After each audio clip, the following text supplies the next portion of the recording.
je vais aller à la présentation juste pour que vous puissiez suivre avec moi. En fait,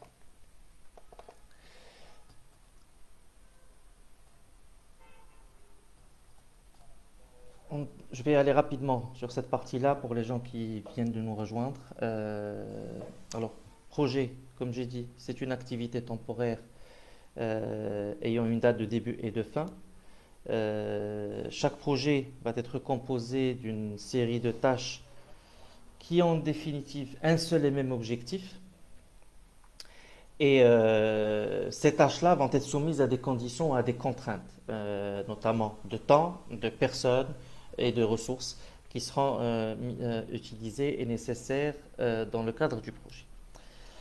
Alors, comme j'ai dit tout à l'heure, il ne faut pas confondre process et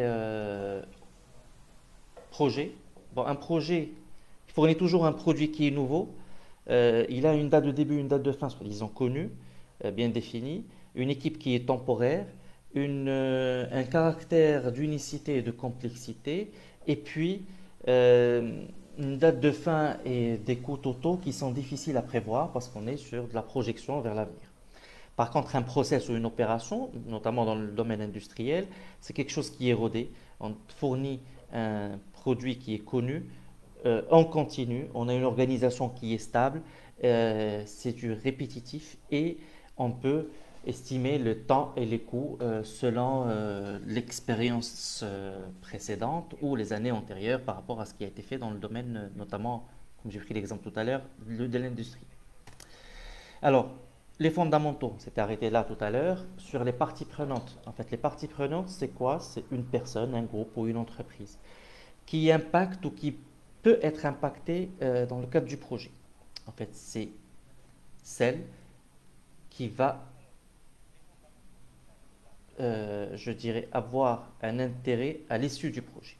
Je vois un autre message, la présentation n'est pas bien lisible. Je ne sais pas qu'est-ce qui arrive à cette connexion-là, mais bon.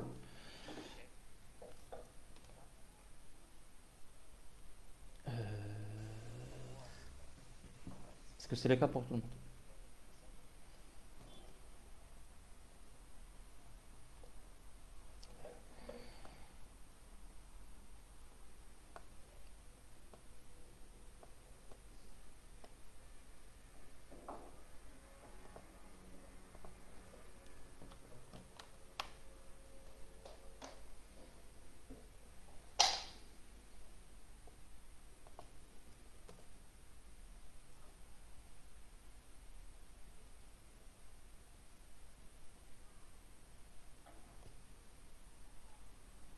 Là, c'est bon?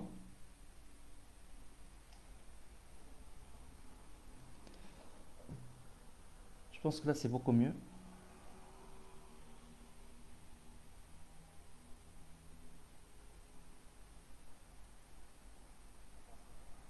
Très bien. Alors, on va continuer. Je suis désolé, bon, je ne sais pas d'où vient le problème. C'est soit un problème de lenteur. Alors, on a parlé de parties prenantes. Il y a la notion de ressources aussi, qui sont en fait importantes dans le cadre du projet. Ça peut être soit des ressources humaines, soit des ressources matérielles ou des ressources financières. Il y a la notion aussi, comme fondamentaux, la notion de livrable. En fait, c'est tout ce qu'on va pouvoir produire en tant que bien ou service suite à la réalisation de ce projet. D'autres éléments, on parle de dépendance.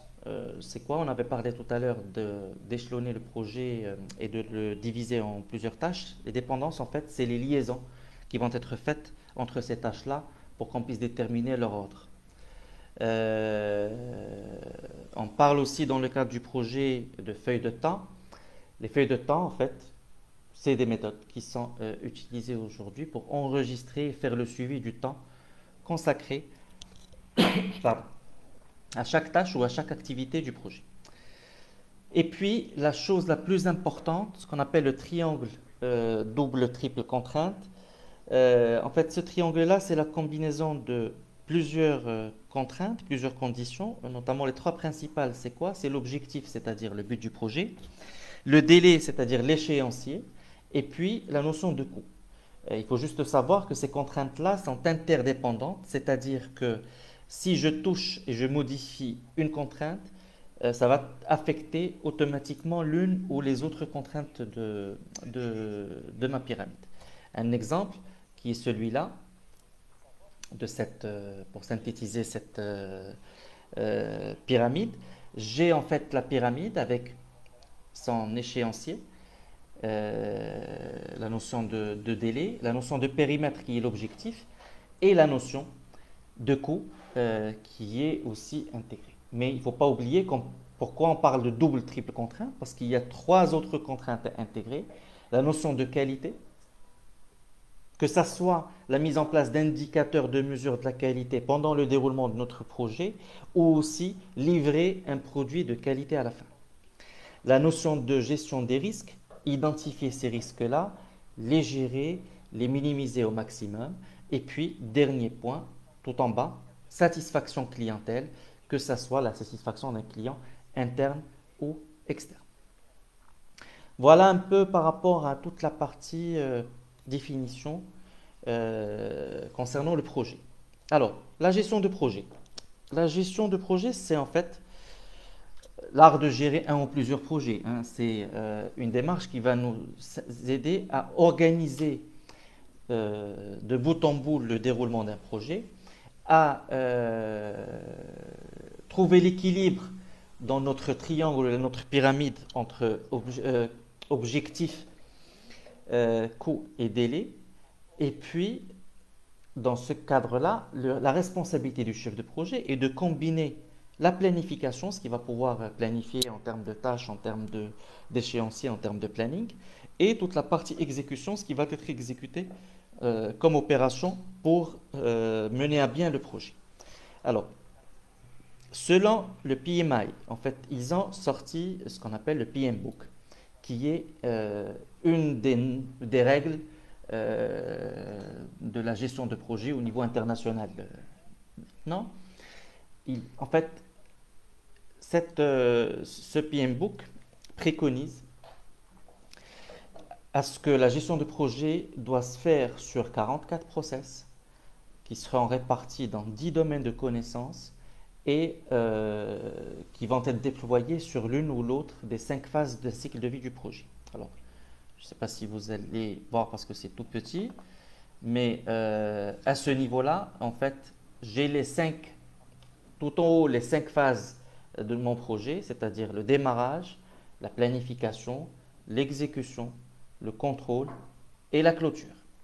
Et puis, j'ai toute la partie domaine de connaissances avec les domaines de connaissances concernant l'intégration, les parties prenantes, les délais, les ressources humaines, les coûts, les risques. Et je vais définir pour chaque phase et pour chaque domaine de connaissances des process.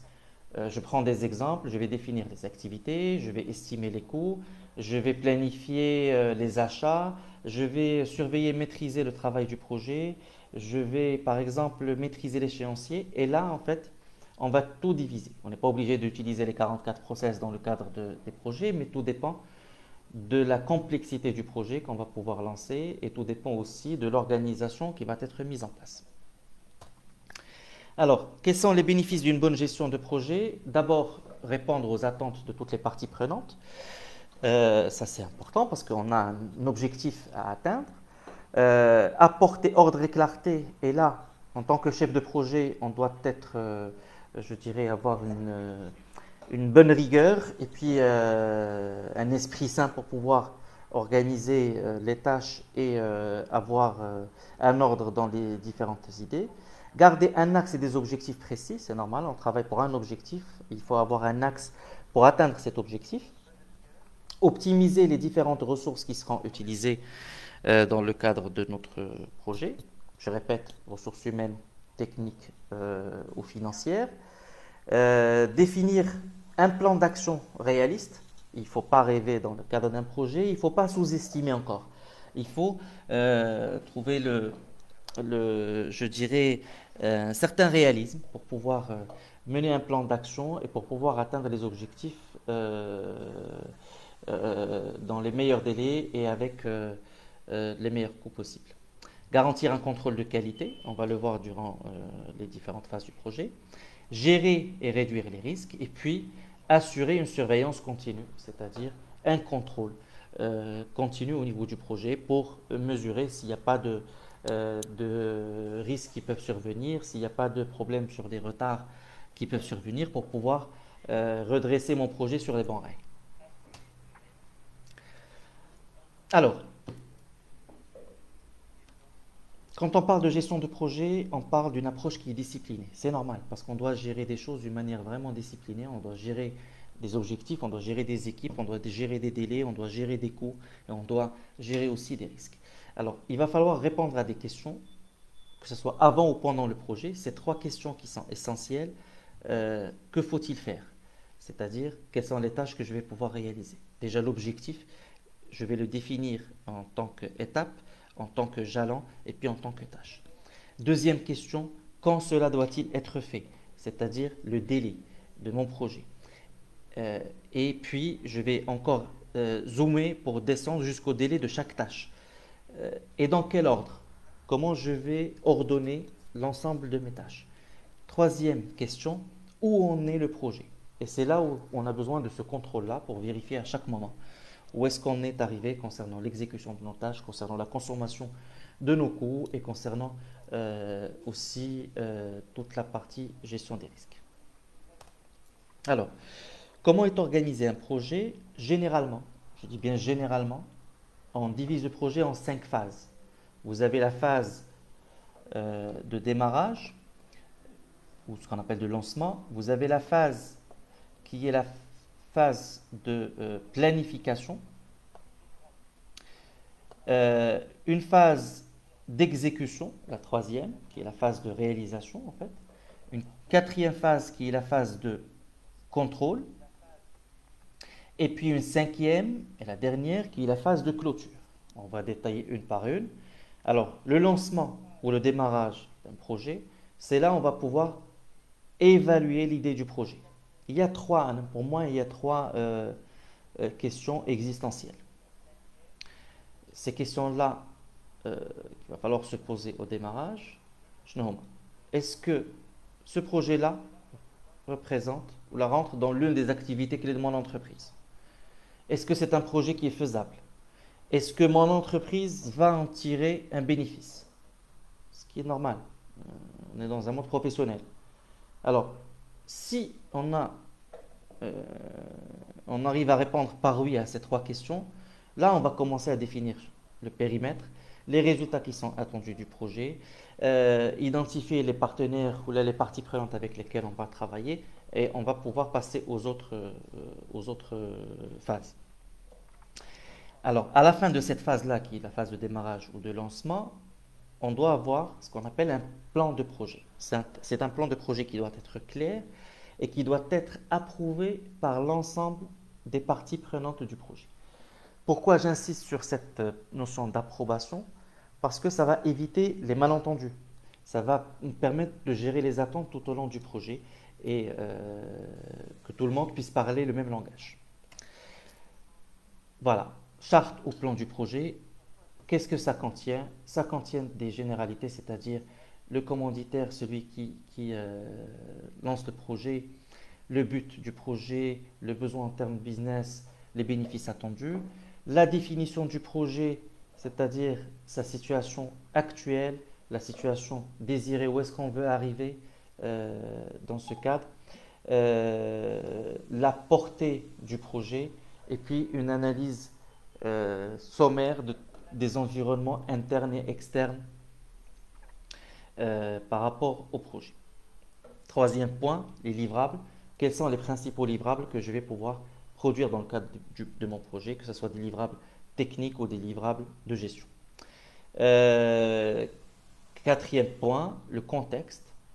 Quelles sont les contraintes que je peux rencontrer dans le cadre de mon projet, et ça va me permettre d'identifier des risques qui peuvent survenir. Je vais encore définir les rôles et les responsabilités. Ces rôles et responsabilités en fonction des principaux livrables que je vais pouvoir produire dans le cadre de mon projet. Un échéancier sommaire, un budget sommaire, et puis, comme j'insiste sur l'approbation de l'ensemble des parties prenantes, parce que ça va être le plan du projet de bout en bout. Deuxième phase, qui est la phase de planification et qui est une phase où on va élaborer ce qu'on appelle la feuille de route. Cette feuille de route pour l'ensemble du projet va comprendre d'abord des buts et des objectifs, ce qu'on appelle des objectifs SMART, S pour spécifique, spécifique au projet, mesurable, qu'on va pouvoir quantifier, qu'on va pouvoir mesurer, acceptable par l'ensemble des parties prenantes, réaliste, ça c'est aussi important à prendre en compte. J'ai dit tout à l'heure, il ne faut pas rêver ni sous-estimer. Et puis temporellement défini.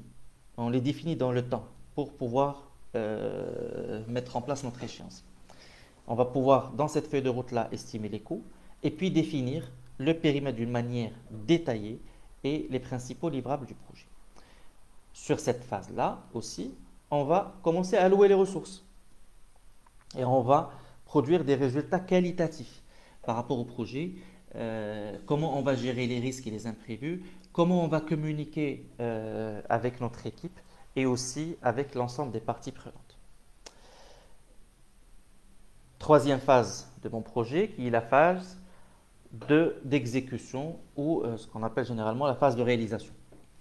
Et là, c'est là où notre projet devient visible, disons en externe.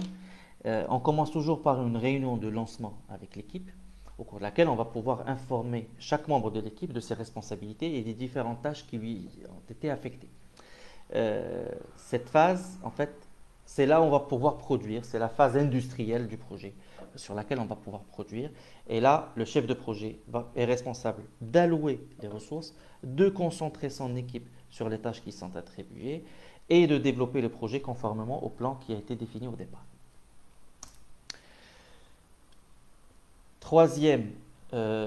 Quatrième phase, la phase de surveillance et de contrôle. Quatrième, mais elle peut très bien chevaucher avec la phase d'exécution. Pourquoi? Parce qu'on doit contrôler, on doit surveiller l'exécution ou la réalisation du projet. Et là, il y a besoin important de planifier et de suivre de près un état d'avancement de tous les livrables, de planifier des réunions d'équipe qui sont régulières pour s'assurer que le projet est toujours dans les délais impartis. Ça va nous permettre d'éviter ce qu'on appelle généralement la dérive des objectifs. Est-ce qu'on maîtrise nos coûts? Est-ce qu'on maîtrise nos délais? Est-ce qu'on maîtrise notre périmètre? Est-ce qu'on maîtrise la notion de qualité aussi, la notion de risque? Tout le triangle qu'on avait vu tout à l'heure qui est à contrôler et à surveiller tout au long du projet.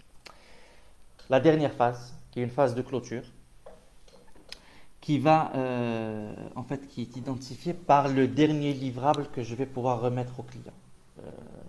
Et là, à la fin, je dois me poser quelques questions.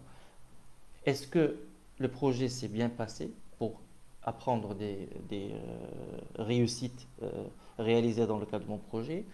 Deuxième question, qu'est-ce qui aurait pu mieux se passer? C'est-à-dire que j'ai trouvé des difficultés, j'ai fait des erreurs dans le cadre de l'exécution de mon projet. Je vais pouvoir les analyser et de pouvoir capitaliser dessus. Et puis, quelles actions mettre en œuvre pour améliorer la réalisation de futurs projets?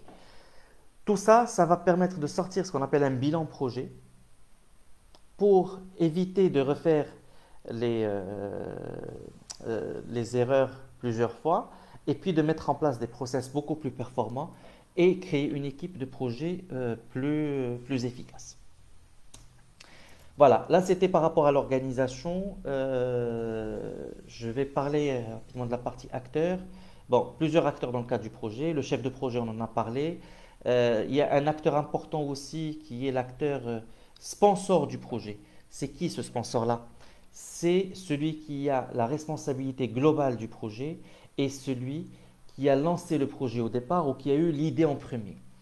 En fait, c'est lui qui va pouvoir s'assurer que le projet apporte les bénéfices et les résultats qui sont convenus. Les membres de l'équipe, ils sont en fait, c'est la force motrice pour la réussite du projet. Ils sont généralement des spécialistes et des experts dans leur domaine. La notion de Partie prenante, on l'avait défini au départ, et puis la notion de client, que ce soit un client interne ou externe, et c'est lui qui va déterminer la valeur d'un projet. Je reviens à la notion de chef de projet. Comme j'ai dit, il dirige chacune des phases du projet. C'est lui qui va pouvoir être le relais entre le client ou les parties prenantes et son équipe, l'équipe projet. Il va déterminer les tâches qui sont à effectuer pour atteindre les objectifs du projet. Il va former une équipe. Il va se munir des outils nécessaires et définir la séquence des tâches selon un échéancier qui est précis. Il va également prendre en charge la création et le suivi du budget relatif au projet, les risques et le suivi d'avancement de son projet.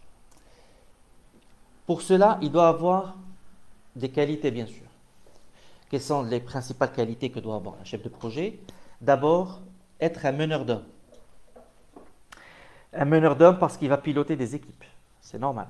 Être un gestionnaire, parce qu'il est en train de gérer une organisation, de gérer des coûts, de gérer des délais, de gérer des tâches. Être un organisateur, parce qu'il est obligé de définir des tâches, de les planifier, de les ordonner et d'harmoniser un peu. Il va être le chef d'orchestre de toute l'équipe. Un homme de bon sens, c'est pour ça que j'ai dit tout à l'heure, il va falloir définir des objectifs réalistes. Ne pas rêver, ne pas sous-estimer. Et puis surtout, quelqu'un qui va être délégataire. Le chef de projet ne réalise pas tout seul un projet. Imaginez un projet de construction d'un pan. Bon, il y a certains chefs de projet, mais il doit déléguer. Il est dans l'obligation de déléguer les différentes tâches à son équipe. Voilà. En plus de ses qualités, il doit avoir des compétences. Que ce soit des compétences techniques en termes de gestion de projet, connaissance de la gestion de projet, connaissance aussi des logiciels de gestion de projet, que ce soit des connaissances relationnelles en termes de gestion d'équipe, leadership également, des connaissances et des compétences managériales en termes de planification, en termes d'organisation, en termes de coordination et de contrôle, et puis enfin des compétences stratégiques sur le business, sur le métier, sur la production et sur en fait, la gestion en général. Il doit avoir des petites connaissances en finance pour gérer les coûts, des petites connaissances sur la partie gestion des risques. Bon, c'est là où c'est important aussi qu'il ait ces compétences-là pour pouvoir gérer au mieux son projet et gérer son équipe. Alors, un autre point important aussi, il y a aujourd'hui une autre structure dans le cadre de la gestion de projet qu'on appelle le PMO. C'est quoi? C'est le Project Management Office. C'est quoi le PMO? C'est une structure interne qui va normaliser la gouvernance et la gestion de projet, faciliter le partage des ressources, faciliter le partage des méthodologies, des outils et des techniques au niveau de l'organisation. J'imagine, on est une société de BTP par exemple, ou une société d'informatique, on gère une quinzaine de projets. Chaque chef de projet gère 2-3 projets chacun, mais il va falloir mettre en place une structure tout en haut, organisationnelle, qu'on appelle PMO, qui va pouvoir normaliser tout le travail des différents projets et puis optimiser l'ensemble des éléments. Quelles sont les missions de PMO? Premièrement, développer des mécanismes de contrôle et de suivi des projets, fournir une vision globale sur l'ensemble des projets de l'entreprise, mettre les projets en ordre de priorité, parce que, bon, comme j'ai dit tout à l'heure, on va pouvoir par exemple gérer 15 projets, savoir qu'est-ce qu'on va prioriser, et de là, on va optimiser nos ressources, assurer l'encadrement des équipes du projet, et puis coordonner, communiquer avec l'ensemble des ressources. Quelques fonctions claires du PMO. D'abord, surveiller la performance du portefeuille projet. Le portefeuille, c'est l'ensemble des projets que gère l'entreprise. Développer des méthodologies et des compétences en gestion de projet. Il pourra lui-même, le PMO, former les chefs de projet sur certaines compétences qui manquent. Gestion multiprojet, comme j'ai dit, gestion stratégique, puis apprentissage organisationnel, parce que c'est lui qui va être le relais de remontée d'informations sur des indicateurs bien précis du projet par rapport au top management. Alors, on a défini un peu les différents éléments concernant le projet. Il va falloir aussi parler un peu des raisons d'échec. Il y a quelques raisons d'échec de projet et l'une des principales raisons d'échec, c'est la mauvaise communication. Euh, Ce qui est normal. Ça peut causer beaucoup de choses. Elle a beaucoup de conséquences. Bon, les causes d'abord d'une mauvaise communication, c'est quoi? C'est que, par exemple, je peux avoir des causes de barrières linguistiques. Quand je travaille dans un environnement multinational, j'ai des problèmes de communication avec d'autres membres de l'équipe ou là, des parties prenantes qui sont sur d'autres pays. Ça peut être aussi l'utilisation de canaux de communication qui sont défaillants, c'est-à-dire que la communication ne passe pas très très bien. Et de là, elle va engendrer des conséquences. Les conséquences sont soit des attentes différentes, et donc, qui dit attentes différentes dit déception, c'est-à-dire que le client attend un produit spécifique et nous, à la fin, on livre un produit qui n'est pas du tout adapté par rapport à ses attentes, du stress dans le cadre du projet, des requêtes de dernière minute, bon, un travail bâclé en général. Et là, c'est pour ça que je dis que la mauvaise communication est la principale raison d'échec d'un projet. Deuxième raison, la mauvaise planification. C'est-à-dire que sans un plan d'action bien fait, on risque d'avoir un manque de soutien de la part de l'entreprise, on risque d'avoir un manque de ressources et de temps dans le cadre de notre projet, de ne pas respecter les délais, et puis d'avoir et des membres de l'équipe et des clients qui sont mécontents. Une autre raison, passer à côté de certaines informations. Ça, c'est très important. Très important parce que il faut qu'un chef de projet inspire confiance, que ce soit pour son équipe ou que ce soit pour les parties prenantes et ses clients. Il faut qu'il maîtrise de bout en bout l'ensemble des informations concernant le projet.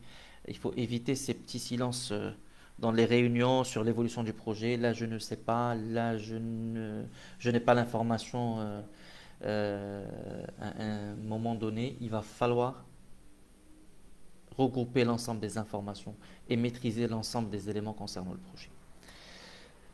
Une autre raison d'échec, un manque de surveillance et de contrôle.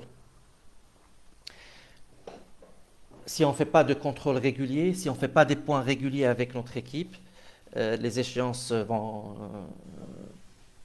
fréquemment changer, il va y avoir des activités qui vont être interverties, des ressources qui vont être réaffectées peut-être, et ce qui fait qu'on va, je dirais, on va plus contrôler le projet.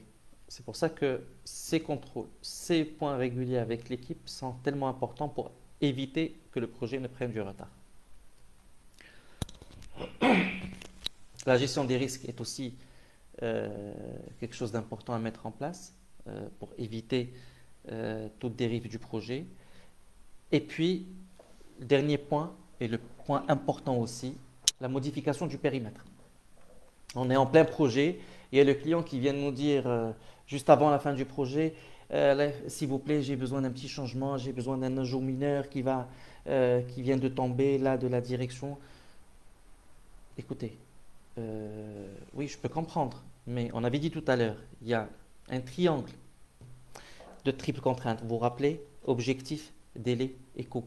Et que si on touche à quelque chose, une contrainte, l'ensemble des autres contraintes vont être affectées.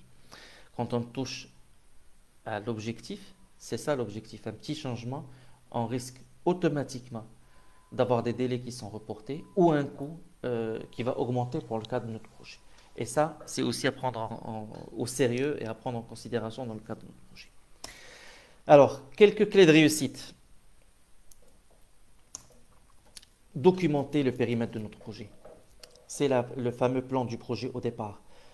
Si on a bien documenté notre projet, on a bien défini le périmètre, on a bien défini le budget, on a bien défini le calendrier et qu'on l'a communiqué à l'ensemble des parties prenantes et qu'ils l'ont validé, qu'ils l'ont approuvé, là, tout le monde va parler le même langage, tout le monde va être sur la même longueur d'onde et ça va réduire les risques d'une mauvaise communication dans le cadre du projet.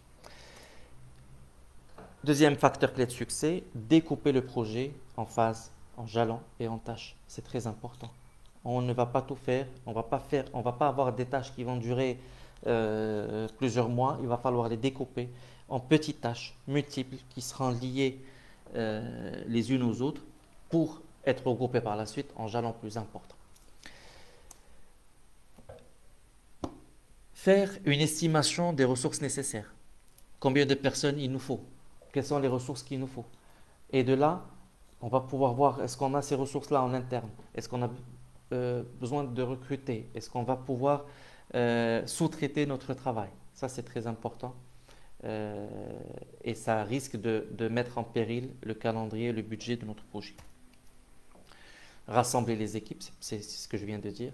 Identifier les ressources, recruter, chercher les partenaires avec lesquels on va pouvoir travailler. Relier les tâches les unes aux autres, c'est une clé de succès aussi pour le projet. Et puis, établir un échéancier, regrouper toutes ces activités-là, toutes ces tâches-là sur un calendrier pour fixer des échéances strictes et des jalons et des livrables. Dernier point, enregistrer tout, enregistrer n'importe quel document au niveau du projet.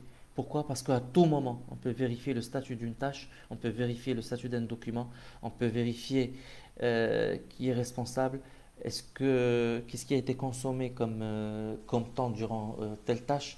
Mais vraiment, il va falloir mettre en place une vraie gestion électronique de documents pour tout enregistrer et utiliser des outils de gestion de projet. Avant-dernière partie, les outils. C'est une bonne transition. Comment piloter un projet? Alors, pour le piloter, je dois avoir un diagramme de Gantt, par exemple, pour la planification. On va voir un exemple juste après. Le diagramme de Gantt, c'est quoi? C'est un diagramme qui va nous permettre de lister l'ensemble des phases, l'ensemble des jalons de mon projet, les tâches. Pour chaque phase, jalon, tâche, je vais définir une date de début et une date de fin avec la gestion des délais. Je vais définir un responsable et je vais planifier et ordonner l'ensemble de ces tâches. Je vais juste vous montrer un exemple par rapport à un diagramme de Gantt. On a l'ensemble des tâches, on a les délais, on a les responsables et on va pouvoir planifier ces tâches-là durant le temps pour pouvoir les contrôler par la suite. Je reviens aux autres outils. Un calendrier de tâches, la différence c'est qu'un calendrier, on est sur du mensuel. On sait que mensuellement, qu'est-ce qui va être réalisé? Bon, c'est une autre vision. La gestion documentaire, c'est aussi important à mettre en place dans le cadre du projet. J'ai dit tout à l'heure, il faut tout documenter. Il faut avoir l'ensemble des documents du projet qui sont gérés au niveau d'un outil, par exemple, avec leur version, avec les différentes approbations qui ont été faites dans le cadre du projet. Le suivi des tâches, oui, notamment en utilisant des feuilles de temps. Chaque personne, membre de l'équipe, quand il va réaliser une tâche, il va entrer, il va pouvoir dire que la tâche a été finalisée, que par exemple, on avait prévu 4 heures pour cette tâche-là, lui il l'a réalisé en 6 heures. Il va falloir par la suite au chef de projet d'analyser ces écarts-là et de savoir pourquoi il y a eu des retards dans le cadre du suivi des tâches. La communication, c'est un point très très important aussi et un outil très important, que ce soit la communication interne à travers des mails, à travers des forums de discussion. Il y a même aujourd'hui des outils de gestion de projet qui intègrent tout ce qui est collaboratif. Et là, c'est très très important et ça facilite vraiment tout ce qui est communication, que ce soit avec l'équipe interne ou on peut même inviter les clients à pouvoir accéder à ces outils-là. La gestion des coûts aussi, pour pouvoir mesurer les coûts au fur et à mesure. Mettre en place des indicateurs de performance pour gérer la capacité. Bon, des indicateurs de performance, par exemple, je vais maîtriser mon coût, je vais mettre des jauges, je vais mettre des tableaux de bord pour savoir si je respecte mes livrables ou je respecte tout ce qui est relatif au projet, c'est-à-dire la satisfaction client, la rentabilité, est-ce que je capitalise sur mon projet, l'ensemble des indicateurs clés qu'on va pouvoir identifier dans le cadre du projet qui seront mesurables, je peux les intégrer au niveau de mon projet. Alors, comme j'avais dit tout à l'heure que c'est, je dirais, je peux utiliser des logiciels de gestion de projet.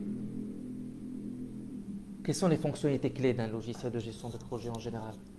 C'est d'abord la planification, c'est-à-dire faire le suivi des tâches planifiées et des échéances. Deuxième fonctionnalité importante, c'est la gestion des tâches, diviser le projet en jalons et en tâches. Quatrième fonctionnalité importante, la collaboration et la communication pour partager l'information, que ce soit en interne ou en externe. Cinquième, des rapports d'analyse, et là, c'est l'ensemble des indicateurs que je vais pouvoir mettre en place. Est-ce qu'on a dépassé le budget? Est-ce qu'on a respecté l'échéance? Est-ce que les informations qu'on a mentionnées, parce que toutes ces informations-là, en fait, vont m'aider à tirer des leçons et à améliorer mes méthodes de travail. Une autre fonctionnalité qui est la gestion du budget et des ressources. Et là, ça va nous permettre de respecter notre budget, d'éviter des doubles réservations ou des pénuries de ressources. La notion de feuille de temps, c'est tellement important parce que ça va améliorer les estimations en termes de coûts et de délais.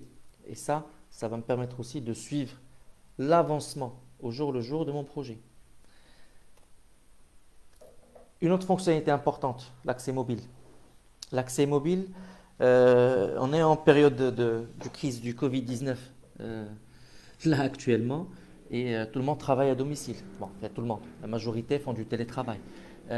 Sinon, bon, on est dans un environnement avec des collaborateurs qui travaillent à distance ou en déplacement. C'est pour ça que c'est important d'avoir un accès mobile parce que ça va me permettre à l'ensemble de l'équipe de mettre à jour les tâches au fur et à mesure, de suivre et de créer des heures travaillées directement à l'application. Et puis, ça va permettre au chef de projet de suivre son équipe, avoir les dernières informations à n'importe quel moment. Et puis, dernière fonctionnalité qui est aussi essentielle, qui est la fonctionnalité d'intégration. On sait tous que chaque personne utilise un logiciel un logiciel de messagerie, utilise un logiciel d'agenda personnel, utilise des applications en interne de l'entreprise, par exemple un ERP ou un CRM. Il y a aujourd'hui des logiciels de gestion de projet qui permettent de s'interagir avec l'ensemble de ces solutions-là. Ça va permettre plus de transparence. En fait, ça va faciliter l'accès à l'information pour ne pas sortir d'un système et aller dans un autre. Sortir d'un mail et aller dans le logiciel de gestion de projet pour un mail qui concerne mon projet. Là, tout va être interfacé et ça, c'est très important. Pour clôturer cette partie, quelques exemples, quelques outils, quelques logiciels qui sont les plus connus. MS Project, par exemple, Trello, Slack, Jira, Asana, bon, il y en a plusieurs. Je sais qu'il y en a une bonne centaine aujourd'hui qui existent sur le marché, mais bon, j'ai préféré citer en fait, 6 qui sont les plus utilisés aujourd'hui, qui sont les plus simples et faciles à s'adapter à n'importe quelle structure. Alors, les risques, pour clôturer cette première partie. Un risque projet, c'est quoi? C'est un événement ou une situation dont la concrétisation incertaine aurait une incidence positive ou négative sur les objectifs du projet. Chaque risque a une cause, a un niveau d'impact, a une probabilité d'occurrence, c'est-à-dire de survenance, une criticité et des actions qu'on choisit de mettre en face ou pas. C'est pour ça qu'il est important de mettre en place une matrice des risques. Cette matrice-là va être une matrice de suivi et de maîtrise des risques avec quel est le degré de conséquence, est-ce qu'il est faible, moyen, euh, par rapport au projet, faible, sérieux, majeur ou catastrophique. Quel est le degré de probabilité sur la ligne en bas? Est-ce que c'est un risque improbable, peu probable, probable ou presque certain? Et de là, je vais pouvoir classer mes risques. Ce qui est en vert, c'est des risques qui sont acceptables. On peut les avoir. Ce qui est en marron, c'est des risques qui sont à éviter. Parce que pourquoi? Parce que ils ont une probabilité certaine et ils ont des conséquences catastrophiques. Et puis, je vais pouvoir savoir quels sont les différents risques que je vais pouvoir gérer dans le cadre de mon projet. Pourquoi tout ça?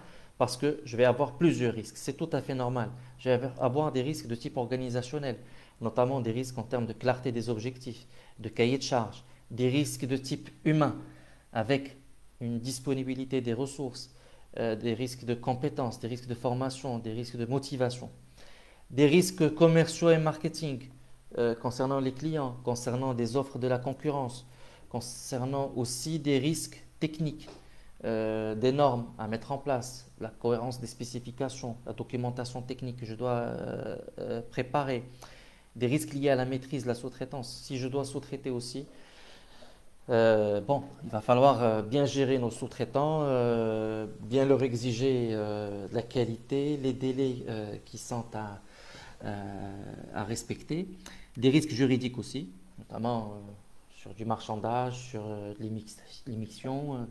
Il y a plusieurs risques à éviter. Et puis, dernier point, des risques liés à la sécurité aussi.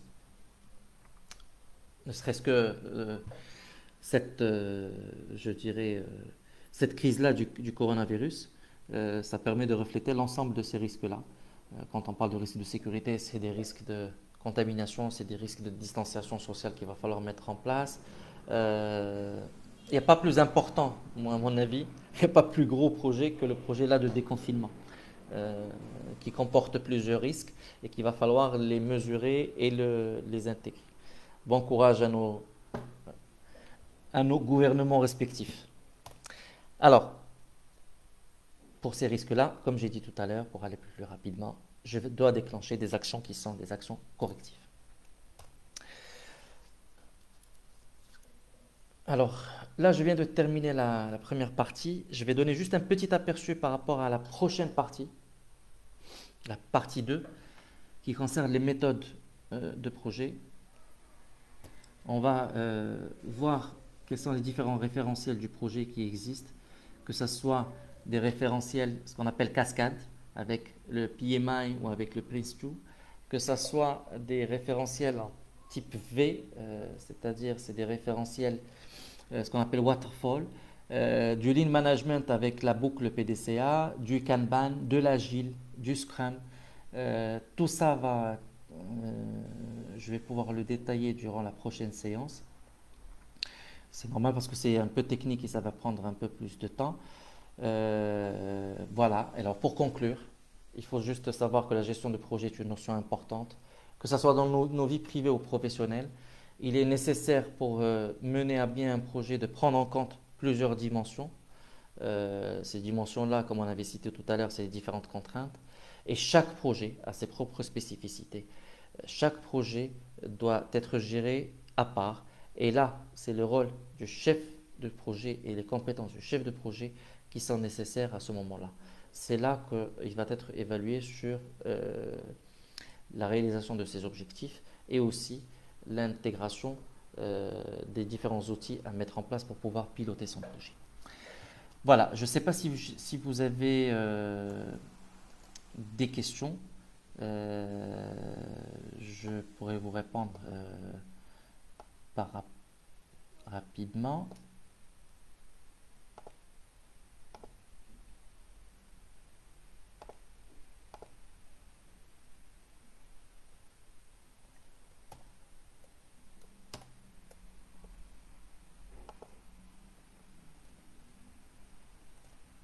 Des questions?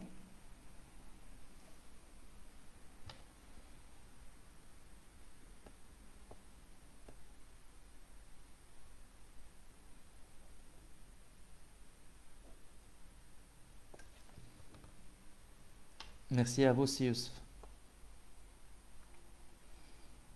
Merci Majid également, merci. Merci beaucoup Lala Hasna. Je vais laisser une à 2 minutes s'il y a des questions avant d'arrêter la présentation. Et puis, j'espère vous retrouver aussi sur la prochaine séance, comme j'ai dit tout à l'heure, pour parler des normes et des méthodes de gestion de projet.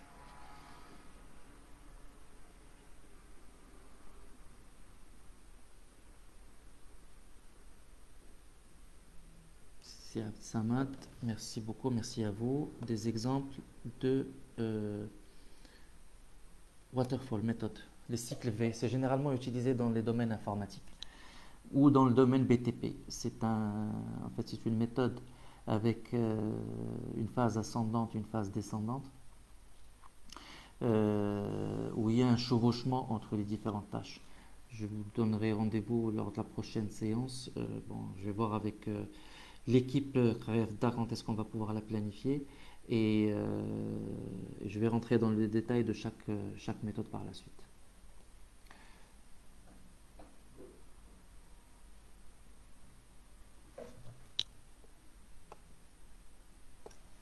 Merci Madame Marda aussi.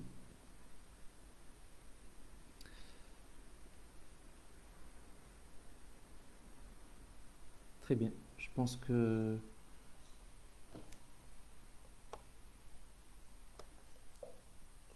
n'y a pas de questions spécifiques. Merci beaucoup d'avoir suivi cette présentation. Alors, il y a juste une question. Pour les méthodes de la semaine prochaine, si vous pouvez présenter des cas concrets. Bien sûr, avec plaisir. Bon, c'est ça l'objectif, c'est de présenter un peu de la méthodologie et de présenter des cas concrets. Voilà. Merci infiniment pour votre suivi. Et puis on se donne rendez-vous peut-être la semaine prochaine. Bon, tout dépend du planning qui va être fait par l'équipe Rêve d'Art. Très bon appétit à tous et puis prenez soin de vous. À très bientôt. Bon retour, merci.